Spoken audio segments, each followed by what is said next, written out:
A verdict in jeopardy. Defense attorneys for convicted sex trafficker Ghislaine Maxwell are seeking a new trial after two jurors revealed in separate media interviews that they are victims of sexual abuse. Now, prosecutors say that while jurors are free to talk to the media after the verdict, the claims do merit an inquiry. The trial judge has not ruled on this matter, but says that at least one of the jurors has retained an attorney. Here now, our resident attorney, Mark Eiglarsh. Mark, great to see you. This would be a problem, right? That these people were victims of sexual abuse, because it would suggest that possibly they would be biased. I would call this a colossal problem, Jackie. Look, I don't want this conviction overturned personally. You'd put all the victims through hell again, having to relive the experience. She was convicted based upon overwhelming evidence. But I don't see, if we care about fundamental democracy and people getting a fair trial, I don't see how anyone intellectually honest would call this fair.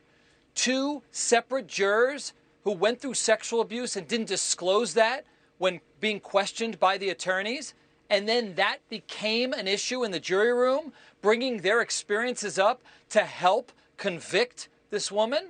Yeah. That's the definition of unfair. Well, let me ask you this. I mean, you know better than I do how jury selection works. Do you think in this case it was a situation where they were asked an outright question and lied about it, or it was a question that perhaps wasn't asked directly and it just never came up? I'm not really sure how this would work. I mean, if they directly lie about it, it's a serious problem.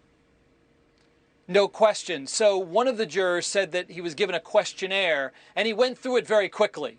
Well, it's not a waiver to go-karting. Right. This is a pretty serious document, right? So he either was extremely negligent, or the reason why the prosecutor suggested that an attorney be appointed for him is because I think they likely think that there's a chance that he committed perjury, that he lied and he was a secret juror, one that held back his feelings about things and then achieved his agenda in the room. See, and that's important because the system functions on certain tenets, right? And we have to observe those tenets to make sure that people get a fair trial. I agree with you that Ghislaine Maxwell, if she gets another trial, she's probably going to get convicted again. But, you know, it's really important to maintain the integrity of the system. Of course. Listen, pretend these are your loved ones that we're talking about. They're accused of a crime, and you learn that the jurors held back critical information where they had experience with the actual crime for which your loved one was charged. No one being intellectually honest would say that's fair. No one would say that that belongs in our free society, maybe in a third world country, not ours. In the last 20 seconds that I have with you, we are going to hear the federal vaccine mandates case is going to the Supreme Court. Where do you think it goes from here?